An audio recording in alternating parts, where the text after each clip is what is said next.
Assalamualaikum warahmatullahi wabarakatuh. Bismillah, walhamdulillah, la haula wala quwata illa billah. Berjumpa lagi dalam perkuliahan ilmu ekonomi mikro. Sekarang kita akan belajar terkait dengan pengantar ekonomi mikro. Dalam perkuliahan ini kita nanti akan belajar bagaimana definisi ekonomi mikro, tujuannya apa, ruang lingkupnya bagaimana. Seperti yang sudah kita pelajari sebelumnya bahwa munculnya ilmu ekonomi itu disebabkan karena adanya scarcity atau kelangkaan. Kelangkaan itu merupakan keterbatasan alat pemenuh kebutuhan. Alat pemenuh kebutuhan ini bisa barang atau jasa yang disebabkan oleh kebutuhan manusia yang tidak terbatas. Manusia itu butuh makan, butuh minum, butuh handphone, butuh laptop, butuh pulsa, dan seterusnya. Sementara bumi yang kita tempati ini memiliki kapasitas, memiliki sumber daya yang terbatas. Sumber daya yang terbatas ini bukan berarti jumlahnya yang sedikit, namun karena kebutuhan manusia yang sangat banyak, seperti yang kita ketahui bahwa manusia itu adalah makhluk Tuhan yang tidak pernah memiliki rasa cukup, selalu ingin lebih dan lebih, yang membuat terjadinya scarcity ini, kelangkaan ini, keterbatasan alat pemenuh kebutuhan. Dengan kondisi tersebut, langkanya sumber daya yang ada, sementara kebutuhan manusia itu tidak terbatas, akan menimbulkan pilihan-pilihan. Mau pilih mengkonsumsi ini atau mengkonsumsi itu, mau milih memproduksi ini atau memproduksi itu.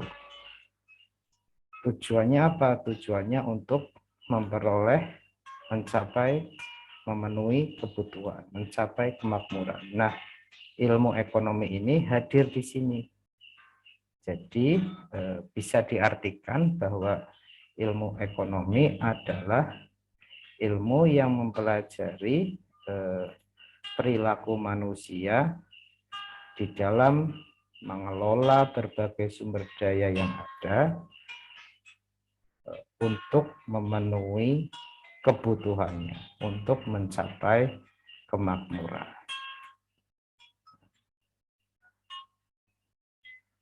Untuk mencapai kemakmuran, untuk memenuhi kebutuhan bisa dicukupi, bisa dipenuhi oleh barang atau jasa.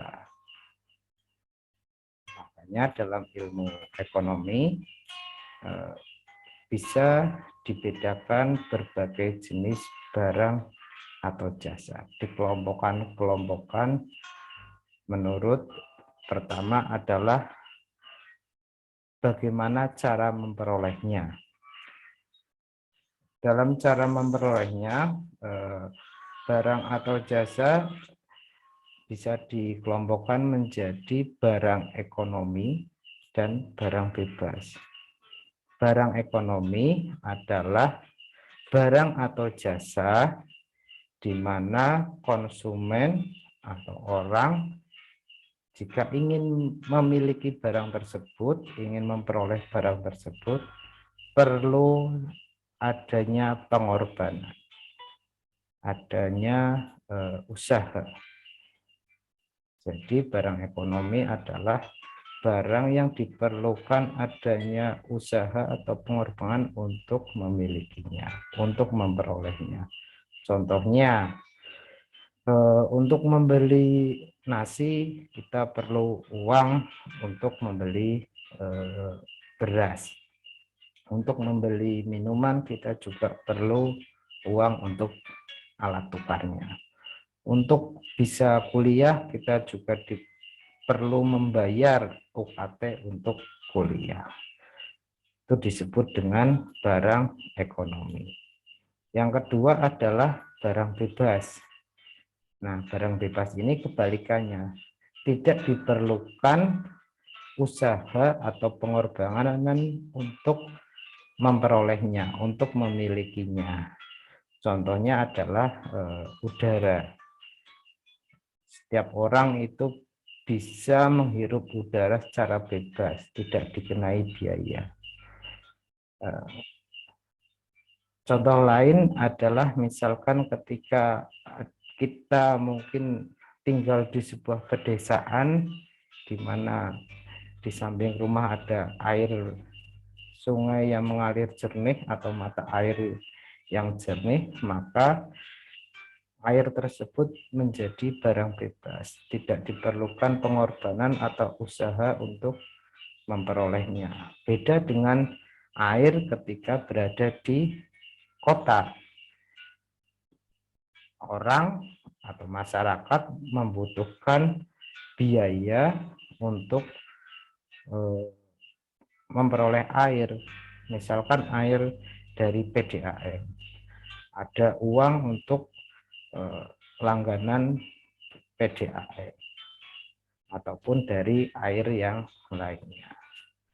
Ada juga yang ketiga adalah barang publik. Barang publik adalah barang yang disediakan bisa oleh umum atau bisa oleh pemerintah yang digunakan untuk kepentingan umum tanpa dikenai biaya. Barang publik ini contohnya adalah misalkan adalah taman. Misalkan pemerintah menyediakan taman, silakan masyarakat umum bisa mengaksesnya tanpa dipungut biaya. Nah, itu salah satu jenis barang yang dibedakan menurut cara perolehannya. Yang kedua adalah jenis barang menurut kegunaannya. Menurut kegunaannya bisa dibedakan menjadi barang konsumsi dan barang produksi. Barang konsumsi yaitu barang yang digunakan untuk kegiatan konsumsi, misalkan makanan, minuman, dan seterusnya. Sementara barang produksi adalah barang yang digunakan untuk kegiatan produksi seperti mesin, kompor, misalkan blender, alat-alat produksi yang lainnya. Yang ketiga adalah barang menurut proses produksinya. Nah, di sini bisa dibedakan menjadi tiga, yaitu barang mentah, barang setengah jadi, dan barang jadi. Contohnya adalah barang mentah adalah kapas. Kapas ini adalah barang mentah dari kain. Sementara kain ini bisa digolongkan menjadi barang setengah jadi. Karena barang jadinya dari kain apa? Yaitu pakaian yang sudah siap pakai. Nah, itu contoh dari barang mentah, barang setengah jadi, dan barang jadi. Yang selanjutnya adalah jenis barang menurut hubungannya dengan barang lain. Yang bisa dibedakan menjadi barang substitusi dan barang komplementer.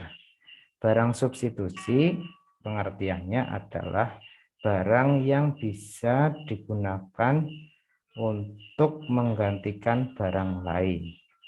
Misalkan sepeda motor bisa digantikan dengan sepeda atau mobil. Celana bisa digantikan dengan sarung. Sepatu bisa digantikan dengan sandal.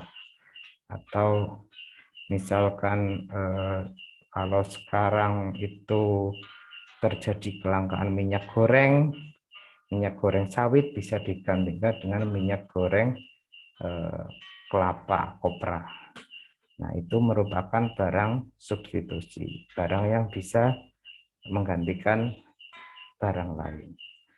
Yang kedua adalah barang komplementer. Barang komplementer adalah barang yang berfungsi melengkapi barang lain.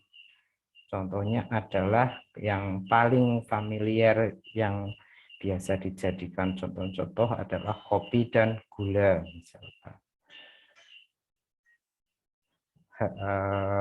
Gula dan teh misalkan itu.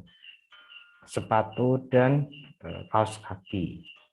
Itu merupakan contoh-contoh dari barang komplementer, barang yang saling melengkapi. Nah, di dalam ilmu ekonomi bisa digolongkan ruang lingkupnya menjadi ekonomi mikro dan ekonomi makro. Apa itu ekonomi mikro? Menurut para ahli, ekonomi mikro itu misalkan Adam Smith menjelaskan bahwa ekonomi mikro adalah sebuah subjek ekonomi yang selalu bersifat ekonomis rasional. Hal ini mengakibatkan para pelaku ekonomi harus mempertimbangkan hal-hal rasional sebelum membuat keputusan. Jadi dalam ekonomi mikro, aspek rasional ini harus selalu dijunjung tinggi di dalam membuat keputusan-keputusan para pelaku ekonomi. Itu menurut Adam Smith. Menurut Sadono Sukirno, ekonomi mikro merupakan cabang ilmu ekonomi yang mempelajari perilaku konsumen. Konsumen ini rumah tangga konsumen dan perusahaan atau produsen, serta penentuan harga-harga pasar dan kuantitas faktor input barang dan jasa yang dijual belikan. Sementara menurut Rangga Almahendra, ekonomi mikro adalah ilmu yang mempelajari perilaku secara individu.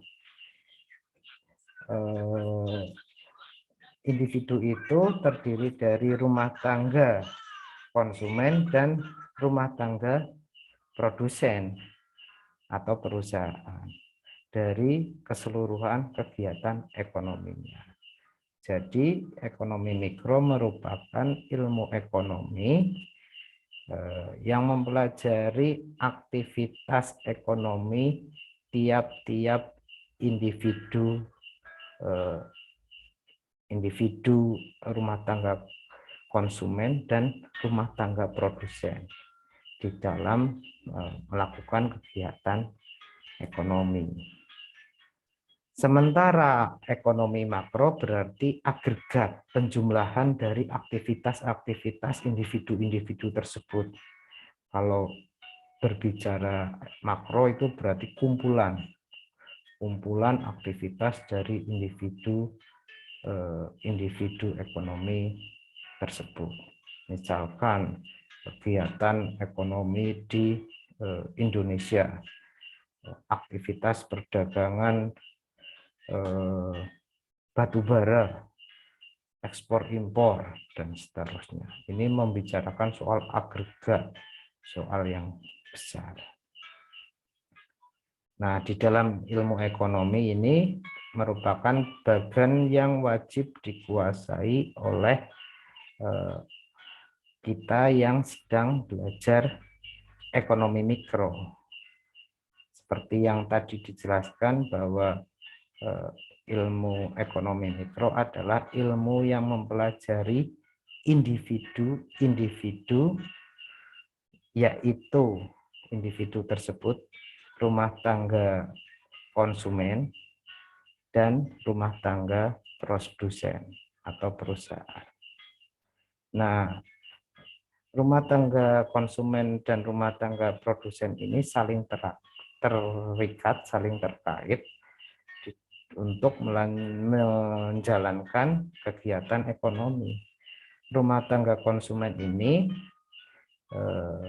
akan menyediakan faktor produksi atau input produksi yang akan digunakan oleh perusahaan. Rumah tangga ini akan menyuplai input produksi yang nantinya digunakan perusahaan melakukan kegiatan produksi. Apa saja input produksi? Yang pertama adalah alam,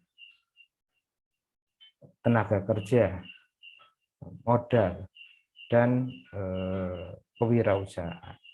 Ada 4 golongan atau jenis faktor produksi yang bisa disuplai oleh rumah tangga ini ke perusahaan.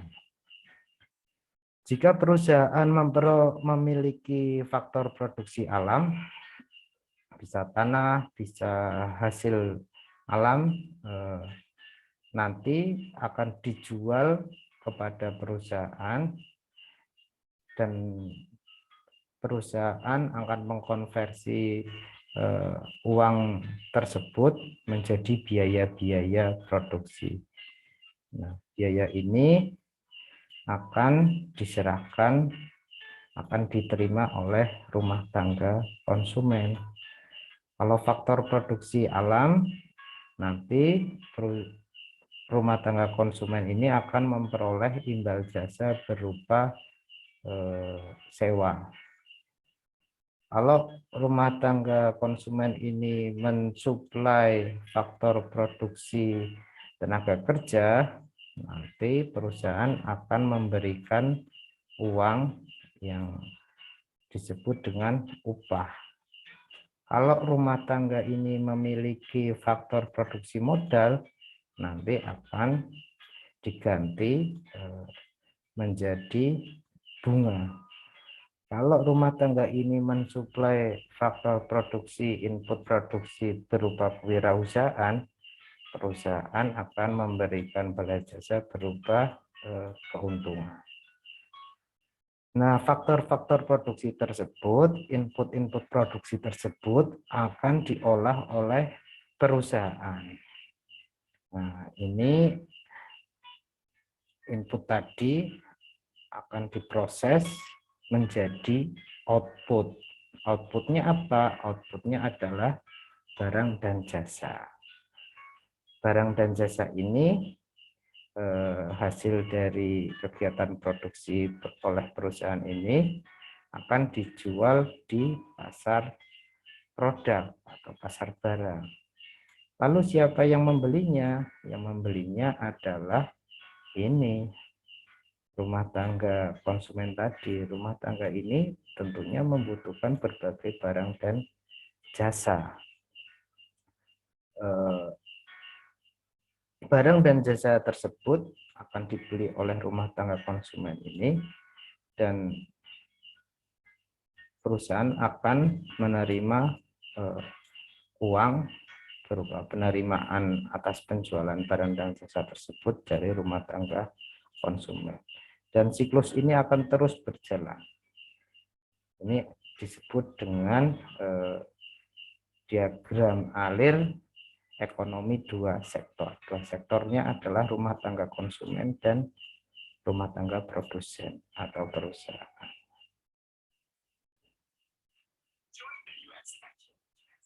Nah, terus apa tujuan kita mempelajari ekonomi mikro? Ekonomi mikro dipelajari dengan tujuan lebih memfokuskan pada analisis tentang cara mengalokasikan sumber daya agar dapat dicapai kombinasi yang tepat.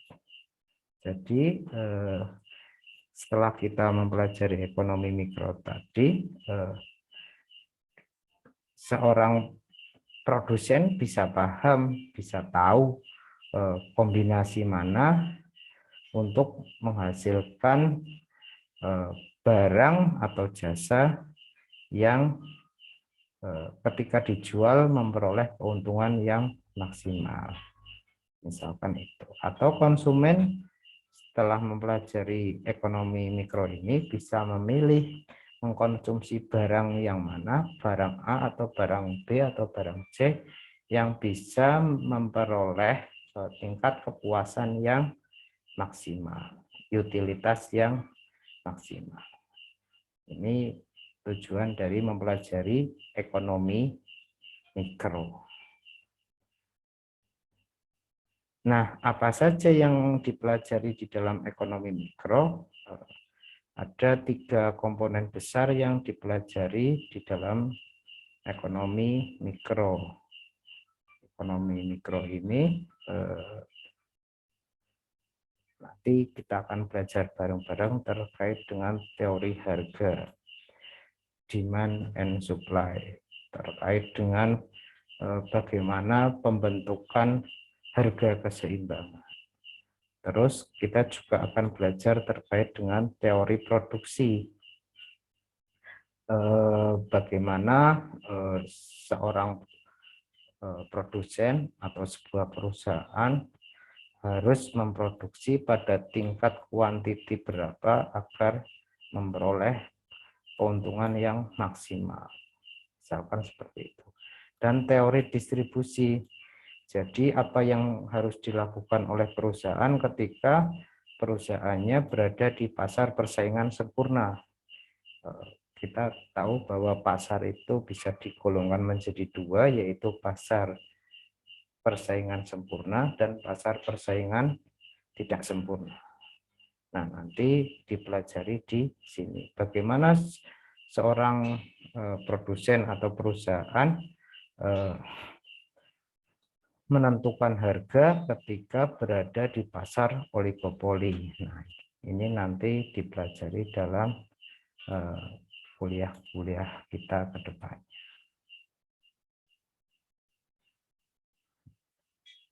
Nah, alat-alat yang digunakan dalam pembelajaran kita nanti bisa berupa kurva permintaan, kurva penawaran, kurva titik keseimbangan, dan statistika, yaitu misalkan tren harga minyak goreng di bulan ini adalah sekian, bulan Februari adalah sekian, bulan Maret adalah sekian. Nanti secara statistik juga kita akan mempelajari terkait dengan hal-hal tersebut, studi kasus tersebut. Dan model matematik nanti kita juga akan belajar bagaimana menentukan persamaan fungsi permintaan GD. GD sama dengan A min BP, misalkan seperti itu. IS sama dengan A plus BP. Nah, nanti model matematik juga akan semakin kerap kita pelajari di dalam pembelajaran ilmu ekonomi mikro. Dan unsur-unsur yang ada dalam teori ekonomi, nanti teman-teman semua akan lebih lekat dengan apa itu variabel, asumsi, hipotesis, dan ramalan. Jadi variabel itu merupakan penggolongan dari sebuah kejadian, misalkan permintaan tadi berarti variabel, salah satu variabel contohnya adalah harga. Jadi ketika harganya sekian, variabel P-nya sekian, berapakah permintaannya, variabel Y-nya, variabel dependennya. Ketika variabel independennya adalah sekian, price-nya sekian, kuantitinya berapa. Nanti teman-teman akan lebih lekat dengan mempelajari variabel-variabel dalam ekonomi. Terus asumsi. Asumsi itu adalah anggapan atau ya, misalkan kita akan membicarakan sebuah kejadian tertentu, diasumsikan bahwa A, B, C dianggap misalkan normal atau bagaimana. Terus hipotesis, hipotesa itu merupakan dugaan. Jadi ketika terjadi kondisi begini, diduga nanti akan begini. Nah, kemudian kita juga nanti bisa membuat ramalan. Ketika kita sudah memiliki fungsi persamaan QD sama dengan ini, berarti bisa diramalkan ketika harga barang sekian, permintaannya akan sekian, dan seterusnya. Itu adalah berbagai hal yang akan kita pelajari dalam ilmu ekonomi mikro. Jadi nanti kita akan belajar terkait dengan permintaan, penawaran, elastisitas, kemudian produksi, biaya produksi, kemudian kita juga akan belajar terkait dengan pasar barang dan pasar faktor produksi. Insya Allah satu semester ke depan kita akan mempelajari itu dengan runtut dan sistematis. Sebagai penutup, dengan mempelajari ekonomi mikro, harapannya bahwa teman-teman semuanya akan lebih bijak di dalam menjalankan aktivitas ekonomi, baik aktivitas konsumsi maupun produksi, atau juga distribusi. Lebih bijak di dalam menjalankan aktivitas ekonomi. Dan sebagai penutup, saya harap teman-teman semuanya tetap disiplin menjalankan prokes karena pandemi ini masih belum berakhir. Semoga kita diberikan kesabaran, kemudahan, dan kesehatan. Akhirul kalam, wassalamualaikum warahmatullahi wabarakatuh.